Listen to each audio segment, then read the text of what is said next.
Hey, this is Leo for actualized.org. And in this episode, I'm going to be talking about overcoming addiction. And I'm going to tell you the deepest root cause at the bottom of every addiction.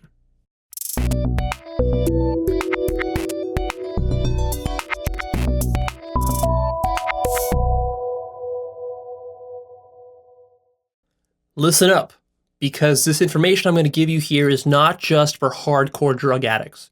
This is something that's going to be useful for everybody. I'm going to share with you some deep insights that I got from my own food addiction and overcoming my food addiction earlier in my life. And what that's going to give you is it's going to give you a really deep, high-level understanding of what addictions are and why they exist and where they ultimately stem from, because every addiction stems from the exact same deep place. Firstly, though, how do we tell that we have an addiction? There's a great litmus test that I can give you, which I got from Gay Hendricks. I really love this. And what he basically says is, if you stop doing the behavior that you suspect that you're addicted to, if you stop doing it for 1 week and cravings arise, then that means that you're addicted. And if you stop doing it and no cravings arise, that means you're not addicted. So this is a very simple rule of thumb. You can run this test on any behavior you have that you suspect of being an addiction. And if you actually do this and try this out, you might be shocked at what you surprise, at how many things you're addicted to. You might discover that you're addicted to things that you wouldn't even have normally thought were addictions. These days in modern society, almost everyone is an addict.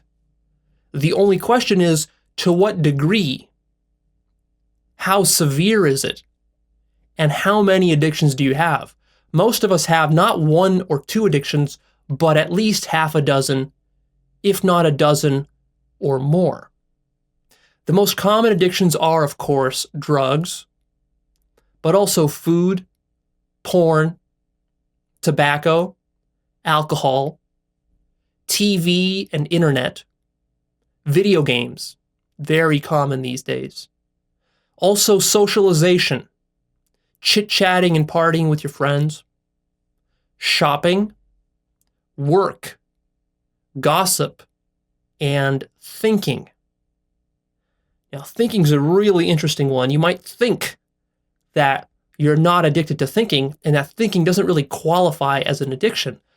But man, actually, thinking is the number one thing that most people are addicted to, and they don't even know it. Now, that's a tangent that I can't go into here. That's a very deep rabbit hole that I talk about in my enlightenment videos and in my meditation videos, so I won't cover it here. But what I want to do here is I want to talk about the root cause of all of these addictions, because they only have one ultimate root cause, and that is fear of emptiness. Fear of emptiness. Sounds kind of weird. Fear of emptiness. How does this create addiction? Well, it's really the fear of the emptiness that you experience when you are alone with nothing to do. So if you just sit in a room and don't do anything for an extended period of time, you will notice this fear of emptiness come up. And it comes up in many different ways. And what addictions are is they're distractions and escapes from this existential emptiness fear that all of us have who have not faced it head on. The way that I discovered this is with my food addiction. I don't know if you know this about me, but I used to be overweight, quite heavily overweight for most of my life, since I was about 10 years old until I was about 21 or 22 years old, all through school and through the first half of college. I was quite overweight, and not just overweight, but I was really obsessed with food, and I overate a lot of food and just ate terrible food. And then when I got into college, finally, I decided that this is something I need to change. And over the course of about 6 months, I put a stop to all of it, and I got myself in shape, and I've stayed pretty lean ever since. Now, The thing that I discovered, though, in those first few days when I started to make that transformation with my diet and with my fitness, is I discovered this root cause of addiction. I didn't realize that it was all addictions. I thought it was just food. But what I realized, and I remember this very vividly, is I was sitting there at home. It was late at night, and usually I would go grab a snack, some candy or some soda or some ice cream or whatever while I was just relaxing after college. But what happened here is that I committed to eating cleaner, so I made a commitment not to eat any dessert or to drink any soda or any sugary type products. And I had some ice cream in the refrigerator. And I was sitting there just watching some TV, and I really got this craving for some ice cream, and I wanted to go grab some the way I normally would. But then I remembered that, no, I can't do that because I made this commitment to clean up my diet. And so what I did is, this was a decisive moment for me. I just sat there. I sat there and didn't move, didn't do anything, just sat there. The TV was playing, and I just watched this craving for ice cream course through my body. And it was a whole physical reaction, right? A whole physical reaction. As you know, with addictions, if you've ever tried to quit something like smoking or drinking or porn or whatever, is that you have this whole craving that your body goes through. It's not just a mental thing, it's also a physiological thing. And so what I did is I forced myself to sit there and just to experience it.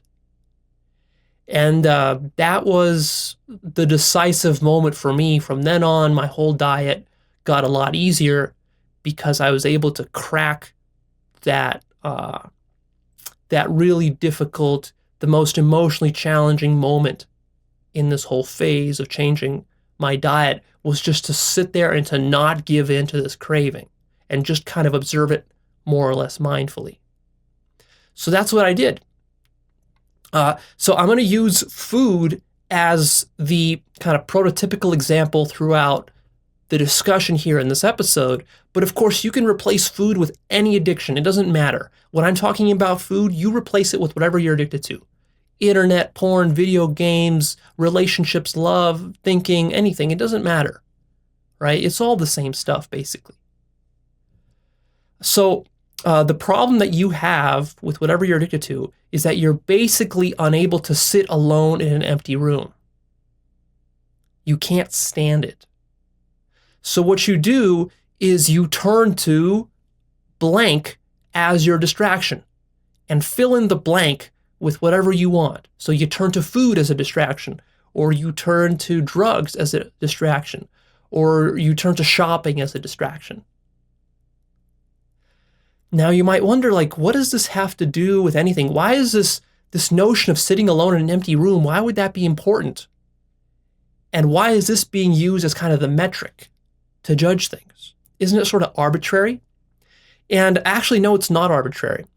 It's a very special metric. It's very important because, in a sense, the degree to which you are self-developed and the degree to which you're emotionally mature and the degree to which you are capable as a human being is the degree to which you can sit alone in an empty room without any external stimulation. See? And the degree to which you need external stimulation to feel happy in your life is the degree to which you have no mastery over your life. It's the degree to which you are a slave to external reality. It's the difference between being externally grounded and internally grounded. And the whole aim of self-actualization is to ground yourself deeper and deeper into your own being internally. And being internally means just being, rather than doing, rather than running around and stimulating yourself with television or food or anything else, you see? So this criteria of sitting alone in an empty room and being fulfilled or satisfied, or at the very least not agitated and full of craving sensations, is a very important metric. It's a very important litmus test. And you can try this by yourself. Just sit alone comfortably in a room for an hour or two, doing nothing, and see how you feel.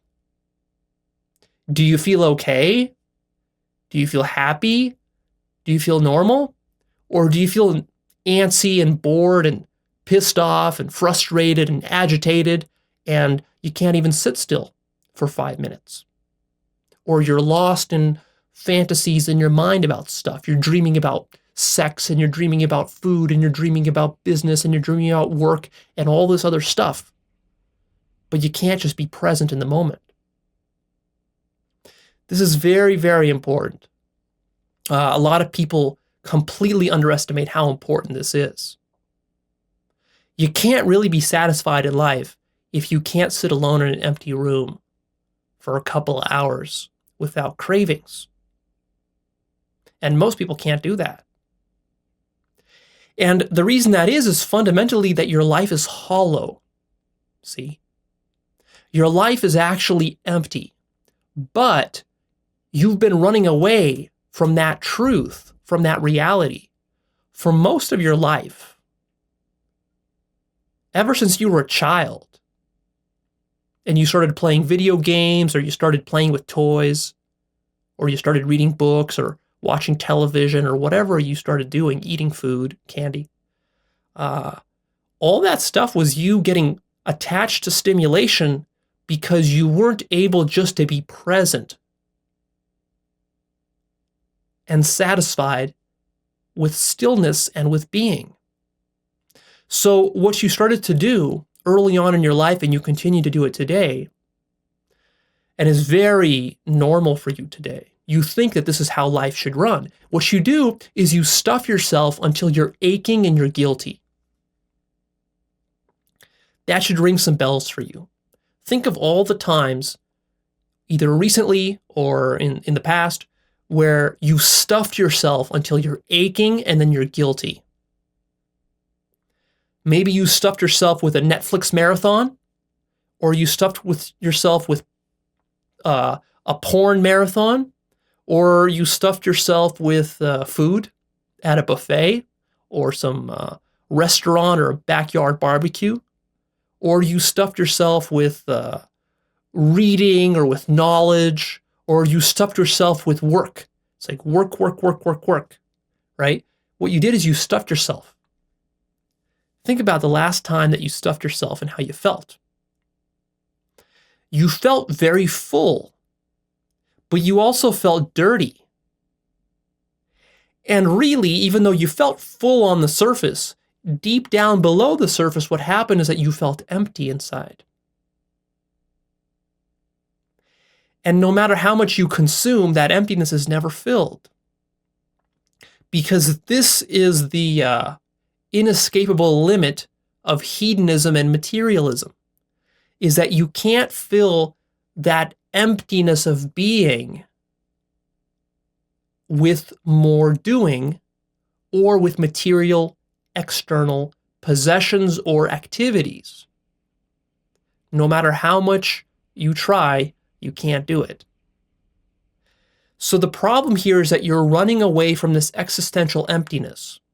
And this existential emptiness, usually most of us think of it as a problem, something to avoid, but actually it's something that you need to open yourself up to and to face and to embrace and to accept.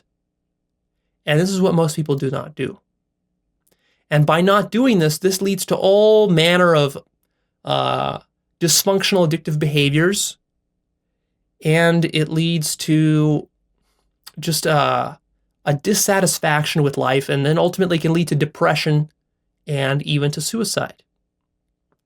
Because being, by its nature, is empty. That is the nature of being itself, is emptiness. But see, most people don't like this idea. At first, it seems kind of negative and it seems depressing. Actually, it's not. It's a very beautiful and incredible experience to fully realize the emptiness of being and to be one with it. This is a very profound experience. This is what spirituality is based upon. But most people aren't mature enough to grasp this, and they're so busy running away from it because they've been running away from it since they were like 3 years old, that now it seems like it's the normal thing to do. It's fear of the void, the existential void inside of you. This is the void you feel when you start to think and contemplate about your own death. Have you ever just sat down and contemplated your own death? Do you realize that you will be dead within the next 20, 30, 50 years at most? You'll be dead, and you'll be dead forever. Never again in the billions of years that this universe will go through will you ever again be alive. Now sit with that and think about that for a moment. And try to imagine what the experience of death is. I don't mean going through death, but I mean after you're dead, what that is, that lack of experience, in other words. There will be no more colors or sounds or tastes. There won't be sex, there won't be entertainment, there won't be porn, there won't be video games, there won't be business activity, there won't be money making, there won't be fun, there won't be travel, there won't be sadness, there won't be anything. There won't be fear, there won't be bodily sensations of any kind. It's going to be a complete void. So empty that it's not even going to be black. And it's not even going to be silent, because silence and darkness are actually phenomenon of life. So it's going to be so empty that you're not even going to have those things. It's the same emptiness that you experience when you're in deep sleep. Not when you're dreaming, but when you're in deep sleep and you have no sensations and no memories of anything. You don't even know that you're alive. That's what the void is like. It's what you were before you were born. Think back to what your life was before you were born. It was a void, right? You have nothing. You have zero experience of it. So that's the thing you're ultimately running away from. And that's something that you don't just, I'm not just saying you're running away from death. I mean, you're running away from that sort of emptiness. That sort of emptiness, it doesn't just exist after death. It exists right now in the reality of being itself. So if you just sit and do nothing, what you have is you just have raw experience. And if you sit there long enough, you start to realize that all this experience that's happening, it's always changing, it's always in flux. And ultimately, none of it means anything. And this might start to make you depressed. This might lead to an existential crisis. But what has to happen is that you have to face this. You have to face this void at one point in your life if you want to conquer addiction sustainably. See, a lot of people, what they do when they have an addiction is they look for kind of a surface level solution. It's like, well, how do I change my behavior so I stop smoking? Or I stop overeating? How do I go to the gym more and work out more? All that stuff, it can be useful to a degree, but it will not really allow you to conquer addiction permanently, sustainably, because it doesn't get you looking at the void and accepting the void. So how do we get you to conquer the void and to accept it? Well, you can't really conquer it, but you can come to peace with it. And it's really simple. If you permanently want to conquer any addiction that you have, here's what you do, is you just sit with emptiness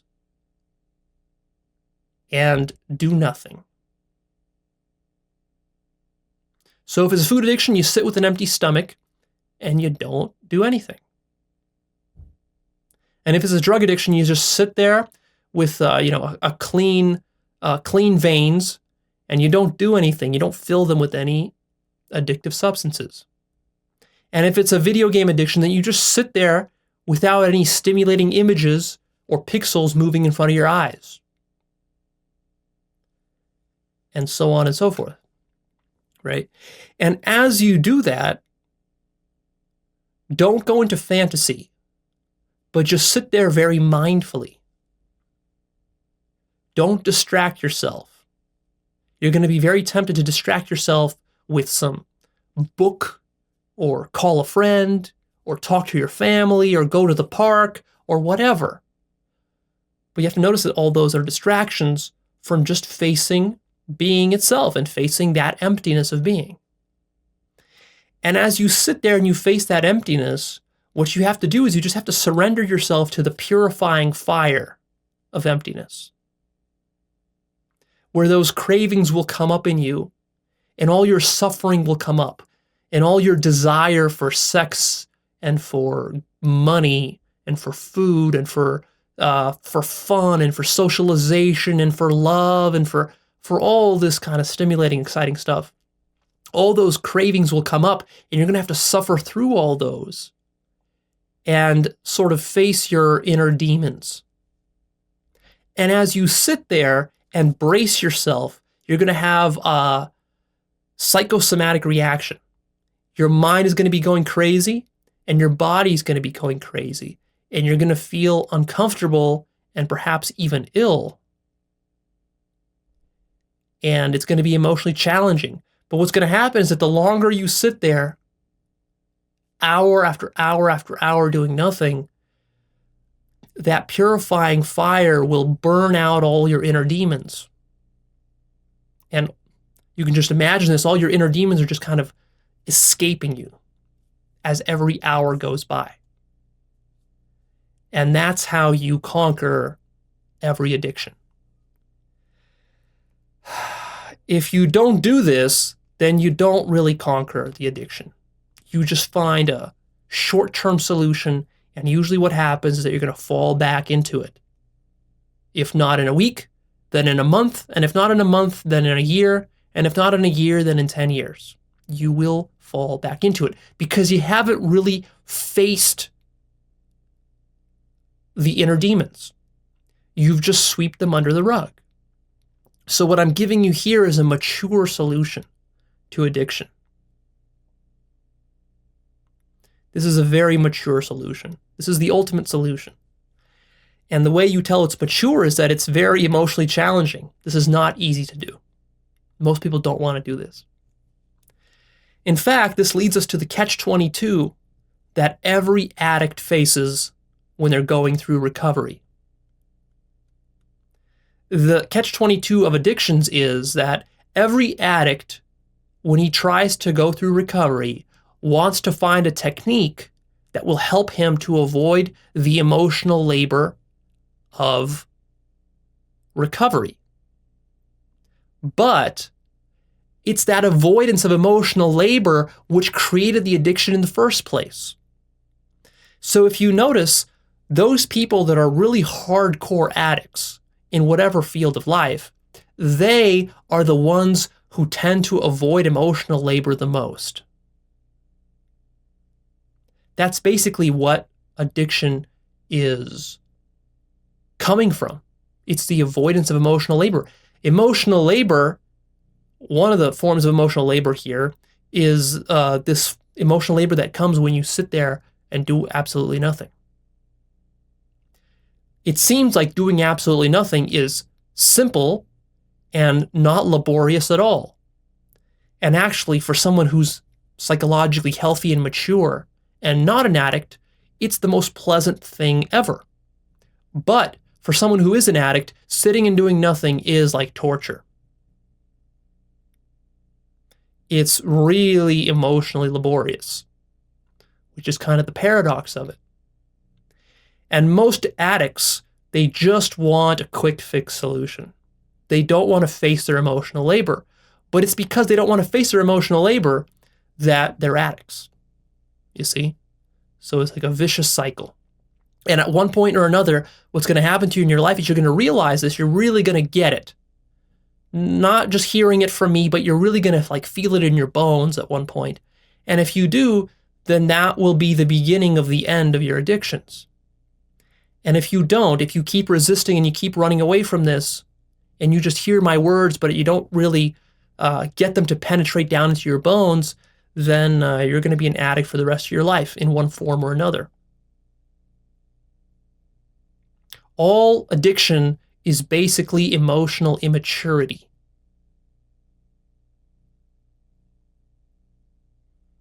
All addiction is basically childishness.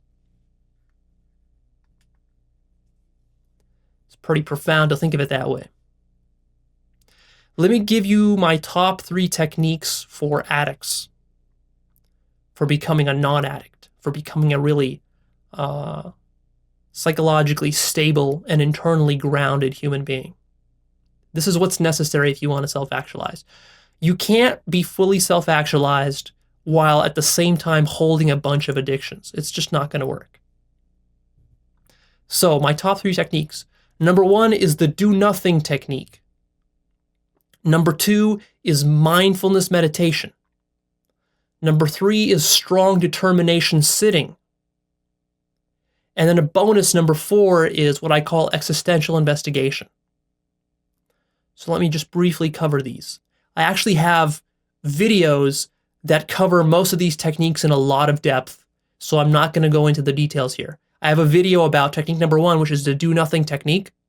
You can search for it. I have a video for mindfulness meditation. You can search for that. I have a video for strong determination sitting. You can search for that. So that covers those 3. They're all really powerful, and they're basically different ways of just sitting and doing nothing and paying attention to present experience, to being. And then the 4th bonus technique is the existential investigation. And what that is you sit down and you actually start to investigate who and what you are existentially. And you face your inner demons really head on.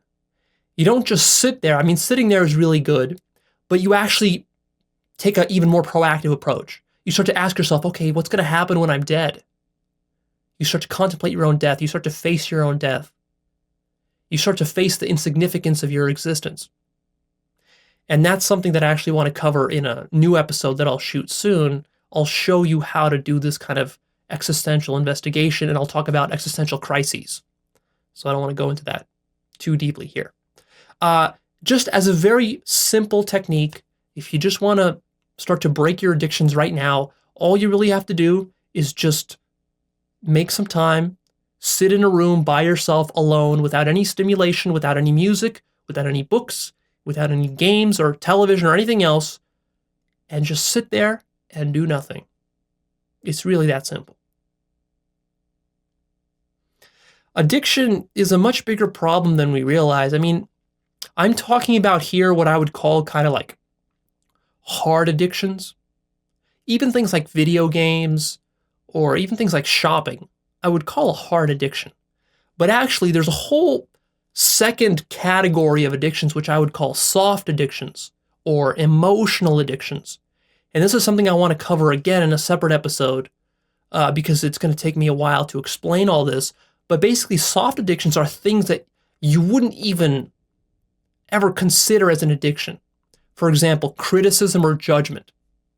That might be an example of a soft addiction. Or an addiction to love and validation from other people. Or an addiction for compliments from other people. Or an addiction for success. These sorts of things, most of us think that these are actually good things. Or if they're not good things, we think that they're not really addictions. But actually they are addictions, and they're in fact some of the most important addictions that you have, even besides your drug addiction or your porn addiction or your video game addiction. And I'll talk more about that in the future with additional episodes. So one way to look at self-actualization is you can think of it as the removal of addictions. That's one way to think of it. There's a lot of different perspectives that you can take on self-actualization because it's a very deep and kind of high-level abstract concept. But that one is one that I really like. Because when I think of a self-actualized human being, one of the things that immediately comes to mind is that this person is totally internally grounded and not dependent on any particular form of stimulation at all. Now, this doesn't mean this is an anal person, and that this person can't have fun or can't watch some TV once in a while or can't play a video game. He can, but he doesn't need it. He doesn't crave it. He's transcended all that stuff. And in fact, for him, the thing that's most enjoyable is not watching TV or playing a video game or watching some porn. The most enjoyable thing for him is just to sit and to be. That's become more enjoyable. Now think about that. How close are you to that ideal? You might be very far off.